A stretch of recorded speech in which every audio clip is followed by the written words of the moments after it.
Salve galera, tudo bem? Vamos hoje então para o nosso tema de número 6, caminhos para combater a uberização das relações de trabalho no Brasil. Esse é um tema do eixo Economia e Trabalho, é o primeiro tema desse eixo. Posteriormente a gente vai falar de trabalho análogo à escravidão, que seria o nosso tema de número 7. Primeira coisa é entender o que é a uberização das relações de trabalho.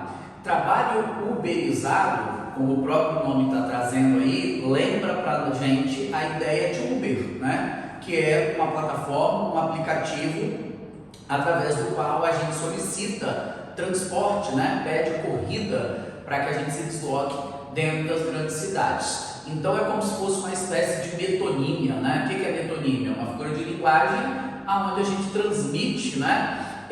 Uma ideia através de uma palavra que normalmente vai pegar o todo, né? Então, o que é trabalho uberizado? É aquele que é mediado por uma plataforma. Exemplos de trabalho uberizado: a própria Uber, a 99, a entrega de comida através do iFood e até mesmo nos dias atuais é possível você contratar uma faxineira para limpar a sua casa através de um aplicativo que presta esse tipo de serviço. A nossa ideia é discutir o porquê que essa relação de trabalho é problemática, principalmente para o trabalhador.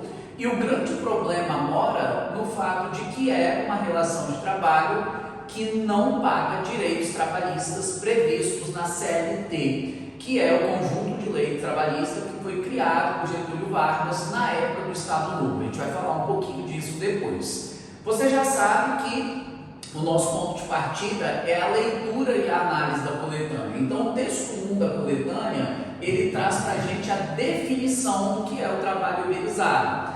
Relação de trabalho mediada por um aplicativo, não há pagamento de direitos trabalhistas como 13º, férias, fundo de garantia, seguro-desemprego, descanso semanal remunerado, seguro-saúde, plano de saúde, plano odontológico, tudo aquilo que normalmente é previsto na CLT não faz parte do trabalho uberizado. Qual é a alegação das plataformas para não pagarem direitos trabalhistas? As plataformas alegam que não são empregadoras, elas são apenas a ponte que media a relação entre o prestador de serviço e o solicitante do serviço, né? Porém, a gente sabe que eles lucram milhões e milhões e milhões, enquanto que o trabalhador permanece, né, exposto a uma série de riscos, como acidentes e principalmente uma relação de trabalho que é sob demanda. Então, o indivíduo terá renda enquanto ele tiver o trabalho a executar, jornadas exaustivas, né? Então, motorista de Uber vai dirigir aí 10, 11, 12, 14, 16, 18, 20 horas por dia para fazer um montante financeiro razoável. Então, nós estamos falando de uma relação de trabalho sucateada. Por isso que ela, infelizmente, não segue, né, as normas previstas na CLT. Então, é mais ou menos essa reflexão que o texto 1 da coletânea proporciona. O texto 2 é uma espécie de pequena charge, onde você tem dois trabalhadores, dois empregadores, com uma caixa de isopor nas costas e um pergunta: você não dorme feliz por saber que é seu próprio patrão? E o outro responde: não, porque eu não durmo. Qual é a reflexão que se tira de uma pequena charge como essa? Você tem um trabalhador consciente da sua condição, que é degradante, ou seja, quando ele diz eu não durmo, ele está dizendo que ele não dorme porque vive preocupado com a condição de trabalho ruim que possui, ou não dorme porque sempre tem que estar trabalhando. Mas o que diz, né? Você não se sente feliz ao saber que é seu próprio patrão? É uma pessoa que está alienada dentro da relação de trabalho, achando que é empreendedor, né? Que tem autonomia, que é empresário, parece estar completamente alienado da condição de degradação em que se encontra, ok? E os textos 3 e 4 falam basicamente da mesma coisa, dos prejuízos que existem nesse tipo de trabalho, né? Pessoas que se submetem a essa relação de trabalho são altamente vulneráveis à chamada síndrome de burnout, por exemplo, que é o esgotamento físico e psicológico de uma pessoa que executa um tipo de trabalho extremamente repetitivo e de carga horária longa. Portanto, né, sempre está ali no fio da navalha, cansado, estafado, estressado, altamente vulnerável à contração, né, de doenças, sejam elas físicas ou psicológicas, sem contar a alta vulnerabilidade a acidentes de trabalho, né, que não serão respaldados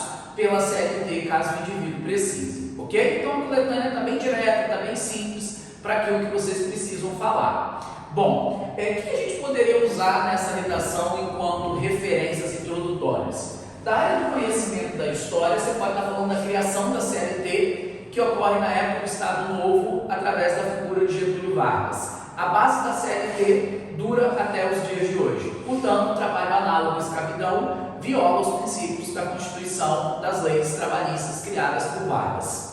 Poderia também estar falando da terceira Revolução Industrial. A terceira Revolução Industrial é chamada de Revolução Tecnocientífica. Sua marca registrada, a expansão da internet. Só existe trabalho organizado porque nós vivemos um mundo globalizado, onde todo mundo tem, né, um computador nas mãos, que é um smartphone, e que abriu espaço para a criação de plataformas que vão ofertar múltiplos tipos de serviço.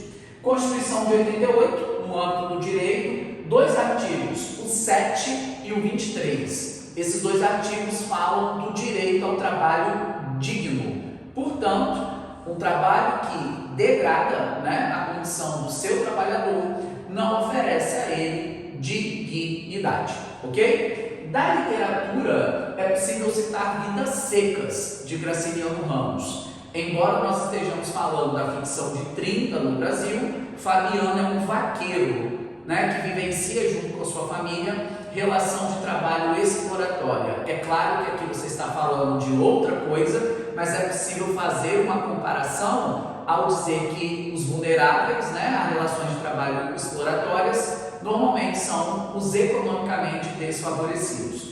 E da música é possível citar uma canção da Legião Urbana chamada Fábrica, que tem como um dos seus versos mais importantes ao dizer, né, eu quero trabalho honesto em vez de escravidão. Então você tem aí algumas opções para poder tratar e fazer uma introdução que você já sabe que precisa ser específica, 100% articulada ao tema, ok? O que poderemos usar enquanto primeira ideia para falar de Estado? Você vai dizer que o Estado brasileiro ele não regulamenta o trabalho uberizado, ou seja, o Estado brasileiro ainda não foi capaz de obrigar essas plataformas a pagarem direitos trabalhistas básicos. Portanto, os nossos trabalhadores uberizados seguem em situação de vulnerabilidade, ok? Então seria necessário que o Estado brasileiro, junto a essas plataformas, encontrasse um ponto de equilíbrio para que essas pessoas tivessem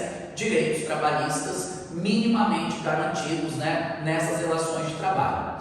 A nossa segunda tese, que seria a ignorância social, ela precisa falar sobre a ideia equivocada do que é ser empreendedor. Muitos trabalhadores uberizados não se dão conta da real condição em que vivem. Então, a última coisa que o trabalhador uberizado é empreendedor. Muito pelo contrário, né? Qual é a premissa básica do empreendedorismo? Liberdade. Liberdade criativa. O empreendedor ele é livre para criar, para estabelecer as próprias regras da sua empresa, o seu próprio sistema de funcionamento, para precificar o seu trabalho, colocar valor no seu trabalho, determinar os seus horários.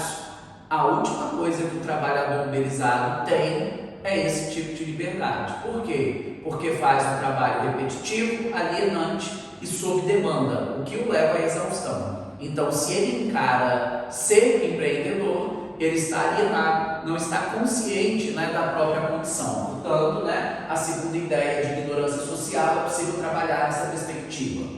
A terceira ideia seria falar de falha educacional. O Brasil é um país que tem uma carência muito grande de ensino profissionalizante. O que seria isso, pessoal? Nós temos 2 caminhos, né?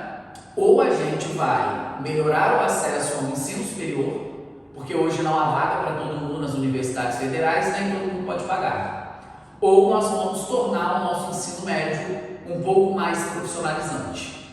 Qual é o fim da linha do ensino médio de uma escola pública ou privada convencional? Imaginar que o aluno no ano seguinte estará na faculdade. Se o aluno não vai para a faculdade no ano seguinte e nem para o pré-vestibular, esse aluno não está credenciado a trabalhar com absolutamente nada, porque ele não tem qualificação profissional mínima. É um futuro trabalhador uberizado que surge. À exceção disso, o IFES, né? O aluno que estuda nos institutos federais, faz 3 anos de ciclo básico e o 4º ano é o ensino técnico. Terminou a formação do ensino médio, ele está apto a trabalhar, ele é uma mão de obra qualificada. Então, o fato do Brasil pouco investir no ensino profissionalizante faz com que muitas pessoas tenham como única opção o trabalho uberizado. Ou melhoramos o acesso ao ensino superior, ou tornamos o nosso ensino médio mais preparatório para o mercado de trabalho. Na maneira como está, né, a gente tem um descompasso entre o que o mercado exige e o que as pessoas verdadeiramente têm recebido como formação. E a quarta e última ideia vai falar para a gente sobre a relação de trabalho degradante que é histórica entre as classes menos favorecidas, né? Resta executar o trabalho alienante, desgastante, cansativo, os despossuídos, né? Aqueles que têm uma condição financeira melhor, uma condição familiar melhor, aqueles que estudaram mais, vão ocupar posições, cargos, né? Que vão te dar uma boa remuneração e que, portanto, te colocam nessa condição. Entretanto, aqueles que não tiveram grandes oportunidades terão que executar trabalhos de menor prestígio social, de mais degradação e de remuneração mais baixa. Isso nasceu agora? Não, desde sempre foi assim. Desde a primeira revolução industrial é dessa forma. Então vocês têm 4 raciocínios para, evidentemente, né, escolher 2 para discorrer dentro do texto de vocês. A proposta de intervenção, a solução, ela passa pelo Ministério do Trabalho, executando um plano nacional de combate ao trabalho uberizado e que vai passar pela regulamentação da atividade, ou seja, obrigar essas plataformas a pagarem direitos mínimos, ok? E também a ampliação do ensino profissionalizante. É necessário que a gente dê para as pessoas uma condição de se profissionalizar e de, portanto, né, possam buscar uma outra forma de trabalho que não seja, né, a forma de trabalho uberizada. Tá certo, galera? Façam com calma, ok? Na semana que vem nos vemos regularmente e enviem, né, para o meu e-mail o texto da última aula. Forte abraço, até a próxima!